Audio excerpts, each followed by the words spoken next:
champs, and the Nets always stay in the headlines. LeBron's Lakers may have the biggest spotlight on them. The team looks to integrate its reworked roster of veterans, while the biggest question mark obviously being how former MVP Russell Westbrook will work playing alongside the King. We're now joined by First Things First co-host Chris Broussard. Chris, will LeBron and company win it all with Russ as the new point guard? No. And if they do win it all, Russ will only be the point guard in name only. I mean, there's no way they're winning the championship with Russ as the primary decision maker. All right, that has to be LeBron James. I'm telling you guys, I was so relieved in the preseason when I saw LeBron bringing the ball up court, because he was kind of playing like he always has, and they're going to need him to do that. Look, I saw some good things with Russ off the ball. Like they had him doing backdoor cuts and things like that. They could be really good with that because with his athleticism, he could be a great cutter and mover off the ball. So I think they need to do a lot of that. But they can't win it with him being the primary decision maker.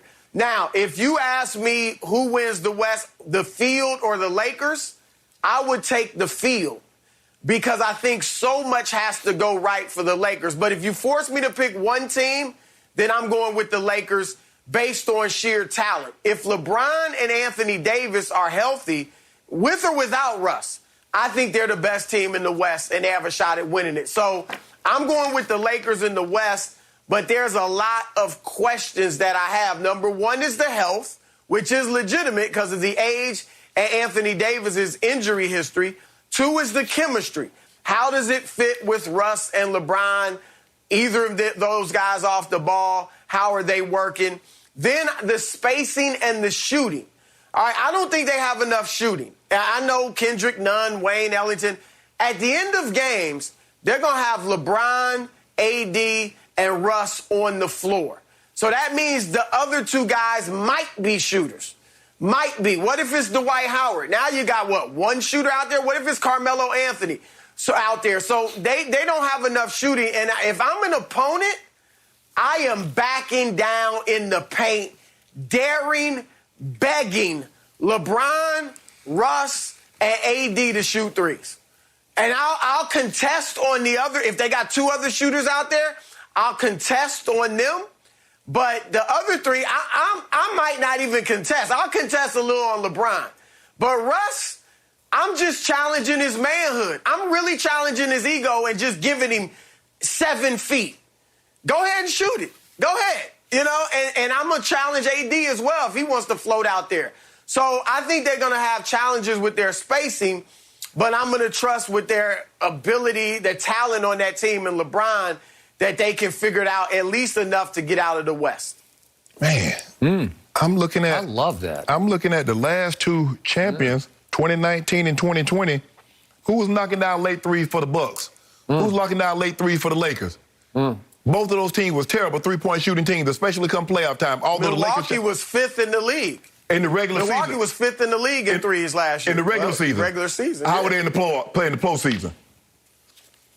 They missed them in the playoffs, but they were capable. Okay. Right. The Lakers are capable. Carmelo Anthony is capable of making three. The only one that's really not capable, has shown over the course of his career not capable of knocking down threes at a consistent level, is Russ. He's streaky. Skip, he might go Streaky? Yeah, but I'm saying... You're giving him way too much credit. He might hit 8 in a game. At best. He might hit 8 in one game, Chris, and then come back, go 1 for 11 the next game. That's how he is. Okay, so he comes and he goes. More times he's going than coming.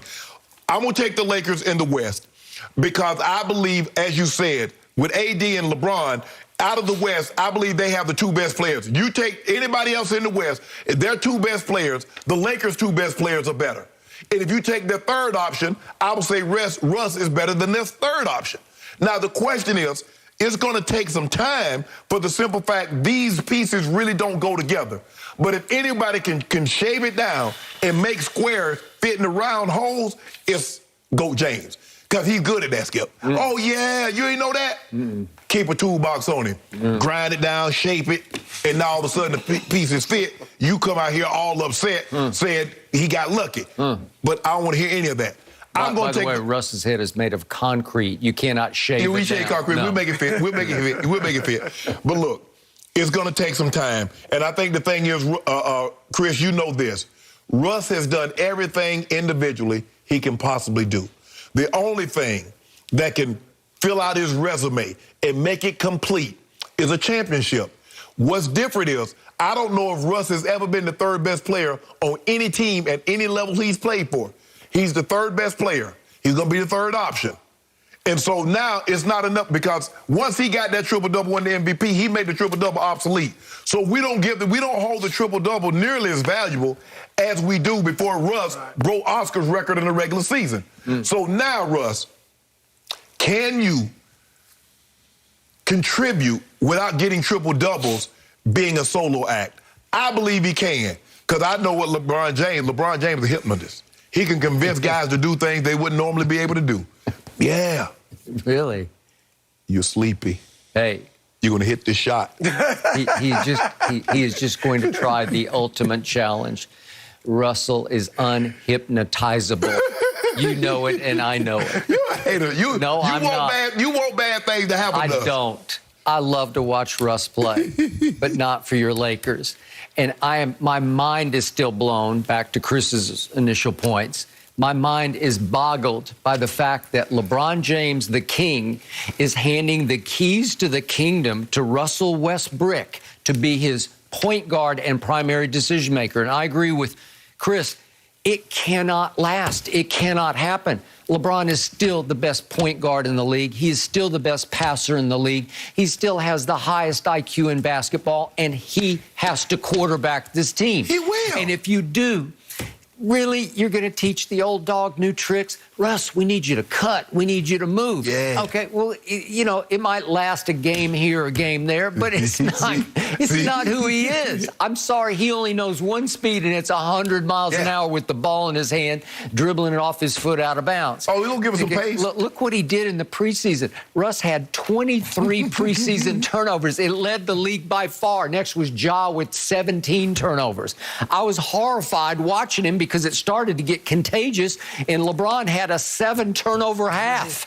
7 turnovers and a half by the king. It was just so unsightly. It was so uncharacteristic. It was so wrong. We're getting it out of our system. Haven't you heard about that, Skip? Get it out your system? I guess so. Look, Russ is must-see TV because he is all about the TD. He's about the triple-double. I've never seen anything like it. I would have bet my life on nobody could average a triple-double 4 out of 5 years. It's impossibly great. But it's solo act great. It is stat machine great. And that's who he is and what he wants to be. And he is coming home. This is his stage. He was born, he believes, to be the point guard for the Los Angeles Lakers because he grew up a diehard Laker fan. Now he even has a doc that dropped on Friday night. Passion play, Russell Westbrook. It'll go to his head. He's got a huge head already. He's fueled by egomania in a good way because he is a stat machine, first of all. And how do you blend that into what LeBron wants to do and where he wants to get? It's impossible. Watch it. It will not work. It will not fit. You know it, and I know it. And yet I love the rest of the roster. I really do. They picked up Avery Bradley. He's a sweet pickup because he really worked for the 2020 Lakers. He opted out of the bubble. Right to the bubble. But who made the biggest threes, the bubble-licious threes? Who made them? Rondo made them. He made shot after big shot. Well, how much run is he going to get with Russ? Is Russ going to sit still literally on the bench for Rondo to take some of his minutes? No, they're going to clash right away. You know it and I know it. That's what you hope. Okay? If LeBron takes the keys back down the stretch and says, I got this, let me take it home.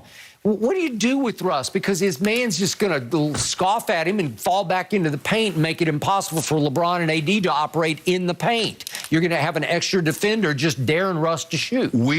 We'll figure it out. Okay, and Russ can be a liability on defense. He can disrupt, but he's not going to lock down, guard anybody. Man, they say the same thing about James Harden. James Harden couldn't play no team basketball. He's an ISO player. He can never play. And lo and behold, what happened, Chris?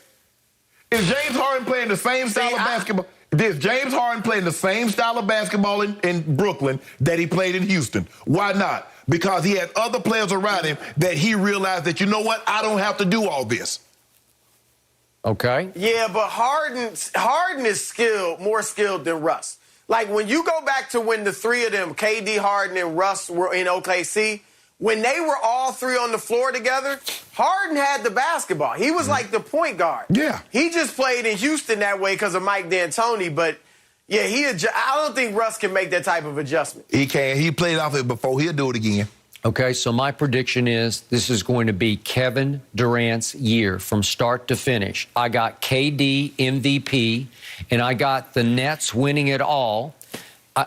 I'll get to who they're going to be playing, but I got the Nets winning it all because I think this team, even without Kyrie, is very deep and very good. And I think Sean Marks did an extraordinary job of reassembling this roster because when you add Patty Mills and Millsap and bring back LaMarcus and James Johnson and then all the depth that you'd already established with Blake and Bruce Brown, Nicholas Claxton, Joe Harris, and then that kid Cam Thomas could just shoot the lights out. He was the Summer League MVP as the 27th overall pick. Right? Hey, Chris, you remember Joe Harris could shoot the lights out, too, until the lights came on and it got really bright. You know, as you go deeper in the playoffs, the lights get brighter. Yep. Your three-point, because you kept bringing that up. You know, Joe Harris, he won the three-point competition, and guess what? He looked like Russell Westbrook out there and then against Milwaukee, didn't he, Chris? Guess who was often the clutchest San Antonio Spur when they had Duncan Parker and Ginobili? Patty Mills was the most clutch. Yeah. You want to talk about hitting some big clutch shots? Yeah, I like that pickup. So he'll step right into that void. If Joe Harris isn't big enough for the bright lights, he'll be fine. Kyrie, Chris made the point last week, they're going to lose a clutch shooter. Kevin Durant can flat out make big clutch shots. I don't care what you say. And he made all the big clutch shots for Team USA in the Olympics, and he will carry that right into the regular season. And I almost hope at this point Kyrie doesn't play so that you can see KD in all of his glory lead this team to the championship. It still took Holiday fresh off of